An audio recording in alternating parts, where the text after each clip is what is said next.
মবের রাজ্য বাংলাদেশ কি দিনে দিনে নারী শূন্য, ধর্মীয় জাতিগত সংখ্যালঘু শূন্য করার মেটিকুলাস ডিজাইনের দিকে হাঁটছে? গত প্রায় 11 মাসের বানের পানির মতো ঘটে যাওয়া অসংখ্য ঘটনা এমন প্রশ্ন এবং আতঙ্ক জন্ম দিচ্ছে আমাদের মধ্যে। পুলিশ সদর দপ্তরের যে তথ্য তা বিশ্লেষণ করে আমরা দেখেছি, বিগত আওয়ামী লীগ সরকার আমলের চেয়ে ডক্টর ইউনূসের শাসনামলে নারী নির্যাতনের ঘটনা বেড়েছে 27%-এর বেশি। শুধু তাই নয়, পুলিশের পরিসংখ্যান বলছে গত 6 বছরে এত নারী নির্যাতনের ঘটনা কখনো ঘটেনি। সবশেষ কুমিল্লায় ধর্ষণের শিকার হিন্দু গৃহবধূর বিবস্ত্র ভিডিও ছড়িয়ে দেওয়া হয়েছে সোশ্যাল মিডিয়ায়। নতুন করে আলোচিত হচ্ছে 2001 সালে পূর্ণিমার রানী শীলের উপর চলা ভয়াবহ বিভৎসতার কথা। প্রশ্ন হলো, আমরা কি শান্তিতে নোবেল বিজয়ী ডক্টর মোহাম্মদ ইউনূসের শাসনে সেই 2001 সালের চেয়েও বিকৃত ঘটনার দিকে ধাবিত হচ্ছি? পত্রিকা কিংবা সামাজিক মাধ্যমে ধর্ষণ, নারীদের হত্যা, নির্যাতনের ঘটনা এখন পরিণত হয়েছে সাধারণ দৃশ্যে। সরকারের ঘনিষ্ঠরা প্রকাশ্য সমাবেশে নারীদের ঘোষণা দিচ্ছেন নিষিদ্ধ পল্লীর বাসিন্দা হিসেবে। কিংস পার্টির নেতারা নারীর পোশাকের জন্য কমিটি করার পরিকল্পনা হাজির করছেন। রাস্তাঘাটে নারীর প্রতি সহিংসতা পরিণত হয়েছে নিয়মিত ঘটনায়। বাংলাদেশ 2.0 বা কথিত নতুন স্বাধীনতা গত 11 মাসে নারী এবং ধর্মীয় ও জাতিগত সংখ্যালঘুদের জীবনে কোন স্বাধীনতা উপহার দিয়েছে, সেটি এখন সবচেয়ে বড় প্রশ্ন হয়ে দাঁড়িয়েছে। চলুন যাওয়া যাক বিশ্লেষণ। পুলিশ সদর দপ্তরের তথ্য বলছে, ডক্টর ইউনূসের শাসনামল বাংলাদেশের নারীদের জন্য সবচেয়ে খারাপ শাসনামল। গত মার্চ থেকে মে পর্যন্ত এই 3 মাসে সারা দেশে নারী ও শিশু নির্যাতনের ঘটনা ঘটেছে 6,230টি। এর মধ্যে মার্চের সবচেয়ে কম 2,054টি, এপ্রিলে সেটি বেড়ে হয় 2,089টি। এর অর্থ হলো প্রতিদিন সারা দেশে কমপক্ষে 90টির মতো নারী ও শিশু নির্যাতনের ঘটনা ঘটছে। পরিস্থিতি কতটা ভয়াবহ তা বোঝার জন্য 2024 সালে এই 3 মাসে নারী ও শিশু নির্যাতনের কতগুলো ঘটনা ঘটেছে তা জেনে নেই। পুলিশ সদর দপ্তরের তথ্য মতে 2024 সালে, মানে বিগত আওয়ামী লীগ সরকার আমলে, মার্চ থেকে মে পর্যন্ত এই 3 মাসে 4,899টি ঘটনা ঘটেছিল। এর অর্থ হলো ডক্টর ইউনূসের শাসনামলে একই সময় 3 মাসে 1,331টি ঘটনা বেশি ঘটেছে। অর্থাৎ শান্তিতে নোবেল বিজয়ীর শাসনামলে বিগত সরকার আমলের চেয়ে কমপক্ষে দিনে গড়ে 15টির বেশি নারী নির্যাতনের ঘটনা ঘটছে। শতকরা হিসেবে বর্তমান অন্তর্বর্তী সরকার আমলে 27%-এর বেশি নারী নির্যাতনের ঘটনা বেড়েছে।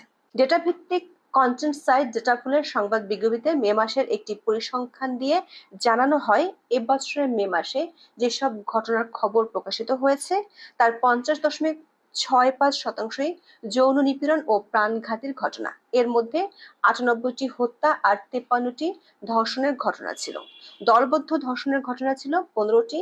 ঢাকায় সবচেয়ে বেশি 44টি সহিংসতার ঘটনা ঘটেছে, আর 20টি ঘটনা নিয়ে এরপরেই আছে চট্টগ্রাম। গত 9 মার্চ ডয়েচে ভেলে বাংলাতে একটি প্রতিবেদন প্রকাশিত হয়। বাংলাদেশের গণমাধ্যমে প্রকাশিত কয়েকদিনের সংবাদ পর্যালোচনা করে সেই প্রতিবেদনে বলা হয়, শিশু, গর্ভবতী নারী, বিশেষভাবে সক্ষম নারী কেউই রেহাই পাচ্ছে না যৌন নির্যাতন থেকে। তবে এসব পরিসংখ্যানের ভয়াবহতার মাত্রা ছাড়িয়ে গেছে কুমিল্লার মুরাদনগরের ঘটনাটি।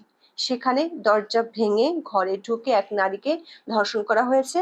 ধর্ষণের শিকার নারীর বিবস্ত্র ভিডিও ফেসবুকে ছড়িয়ে দেওয়ার ঘটনায় স্তম্ভিত সারা দেশ। সনাতন ধর্মের ওই নারীর অভিযোগ, প্রায় 15 দিন আগে সন্তানদের নিয়ে বাবার বাড়িতে বেড়াতে আসেন তিনি।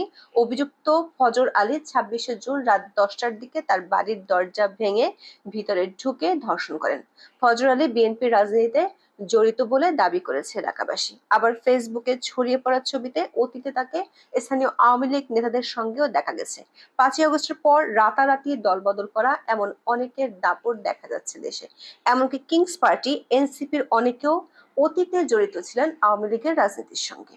আজকের পত্রিকার এক প্রতিবেদনে বলা হয়, ধর্ষণের পর ওই নারী চিৎকার করলে আশপাশের লোকজন ছুটে আসেন, কিন্তু তারা প্রকৃত ঘটনা না জেনে উল্টো নারীকে দোষারোপ করে মারধর এবং সেই অবস্থায় ভিডিও ধারণ করেন। পরে তারা বুঝতে পারে ওই নারী আসলে ধর্ষণের শিকার। তখন স্থানীয়রা ফজর আলীকে আটক করে মারধর করে হাসপাতালে পাঠান। তবে হাসপাতাল থেকে কৌশলে পালিয়ে যান ফজর আলী। সামাজিক মাধ্যমে 27 জুন রাতে ভিডিও ছড়িয়ে পড়লে তীব্র প্রতিক্রিয়া তৈরি হয়। এরপর তৎপর হয় পুলিশ। মুরাদনগর থানায় 28 জুন ওই নারী মামলা করার পর ঢাকার সায়দাবাদ থেকে মূল অভিযুক্ত ফজর আলীকে গ্রেপ্তার করা হয়েছে। ভিডিও ছড়িয়ে দেওয়ার অভিযোগে আরো 4 জনকে গ্রেপ্তার করেছে পুলিশ। দর্শক, নারীর প্রতি বিভৎসতার নতুন নজির হাজির করেছে মুরাদপুরের ঘটনা। তবে এমন অনেক ঘটনার খবর পাওয়া গেছে গত প্রায় 11 মাসে। এমনকি 29 জুনও সংবাদ মাধ্যমে এসেছে বরিশালের একটি ভয়াবহ ঘটনা। বরিশাল ভোলা মহাসড়কের পাশ থেকে হাত পা বাঁধা ও পলিথিনে পেঁচানো অবস্থায় এসিডদগ্ধ এক নারীকে জীবিত উদ্ধার করেছে পুলিশ। তালুকদারহাট এলাকার ব্যবসায়ীরা ভোরে ব্যবসা প্রতিষ্ঠানে যাওয়ার সময় সড়কের পাশে পলিথিনে পেঁচানো অবস্থায় ওই নারীকে পড়ে থাকতে দেখেন। পরে এসিডে ঝলসে দেয়া নারীকে উদ্ধার করে পুলিশ। প্রশ্ন হলো, নারীর প্রতি এমন লাগামহীন সহিংসতার ঘটনা বাড়ছে কেন? গত 11 মাসে আমরা দেখেছি আলোচিত প্রতিটি ঘটনায় দায় অস্বীকার করেছে সরকার। এমনকি মুরাদনগরের ঘটনায় বিএনপিকে ইঙ্গিত করে ফেসবুকে পোস্ট দিয়েছেন উপদেষ্টা আসিফ মাহমুদ সজীব ভুঁইয়া। ফেসবুক পোস্টে তিনি লেখেন, মুরাদনগরে আওয়ামী সন্ত্রাসীদের যারা আশ্রয় প্রশ্রয় দিচ্ছেন, পুনর্বাসন এবং ক্ষমতায়নের মাধ্যমে সাধারণ মানুষের উপর অত্যাচার, নির্যাতন, চাঁদাবাজি, ধর্ষণের উদ্দেশ্যে ছেড়ে দিয়েছেন, আজকের পরিস্থিতির জন্য তারাই দায়ী। এর আগেও চাঁদাবাজকে হাতে নাতে গ্রেপ্তার করায় তাকে ছিনিয়ে নিতে থানায় হামলা ভাঙচুর করে এক মাফিয়ার বাহিনী। আজকে আমি লজ্জিত, আমার বলার ভাষা নেই। এলাকার লোকজন দেখা হলেই বলে, গণ অভ্যুত্থানে দেশ মুক্ত হয়েছে, কিন্তু মুরাদনগর আরো বড় মাফিয়াদের দখলে গেছে। দর্শক, খেয়াল করে দেখুন, 11 মাস ক্ষমতায় থাকা সরকার কোনো আলোচিত ঘটনা ঘটলেই বিলোপাস শুরু করেছে। সরকারের প্রধান দায়িত্ব যেখানে আইন শৃঙ্খলা রক্ষা করা, আসিফ সেখানে ব্যস্ত দোষ অন্যের কাঁধে চাপাতে। প্রশ্ন হলো, ডক্টর ইউনূস সরকার যদি কোনো কিছু নিয়ন্ত্রণ নাই করতে পারে, তবে তারা কেন ক্ষমতা ধরে রেখেছে? কেন রাষ্ট্রের বেতন নিচ্ছেন উপদেষ্টারা? আবার আসিফ যেখানে থানায় হামলা ভাঙচুর নিয়ে উদ্বিগ্ন, দুদিন আগেই তাদের প্রেসার গ্রুপ হিসেবে চিহ্নিত করে প্রশংসা করেছেন প্রধান উপদেষ্টার প্রেস সচিব। শুধু তাই নয়, এর আগে আলোচিত কমপক্ষে 3টি ঘটনায় নারী নিপীড়নে জড়িতরা গ্রেপ্তার হওয়ার পরপরই বিদ্যুৎ গতিতে জামিন পেয়েছেন। এরপর ফুলের মালা গলায় দিয়ে বেরিয়ে এসেছেন কারাগার থেকে। ফুলের মালা গলায় দেয়া গোষ্ঠীগুলোর সবাই সরকারের মিত্র বলে পরিচিত। আবার অতীতের নারী ধর্ষণের আলোচিত মামলার আসামিরাও জামিন পেয়েছেন সরকার ঘোষিত নতুন বাংলাদেশে। দিনাজপুরে 2016 সালে 5 বছরের এক শিশুকে ধর্ষণের ঘটনা নাড়া দেয় সারা দেশকে। ঘটনার পরপরই প্রতিবেশী সাইফুল ইসলামকে আসামি হিসেবে গ্রেপ্তার করে পুলিশ। বিচারে সাইফুলের অপরাধ প্রমাণিত হওয়ায় যাবজ্জীবন কারাদণ্ড দেয় আদালত। তবে ঘটনার 8 বছর 4 মাস পর গত 19 ফেব্রুয়ারি দিনাজপুর জেলা কারাগার থেকে জামিনে মুক্তি পান সাইফুল ইসলাম। আসামি বেরিয়ে যাওয়ার অনেক পরে প্রচন্ড সমালোচনার মুখে জামিন বাতিলের আবেদন করে সরকার। তবে এরপর সাইফুল আবার কারাগারে গেছেন কি না সে সম্পর্কিত কোনো তথ্য আসেনি সংবাদ মাধ্যমে।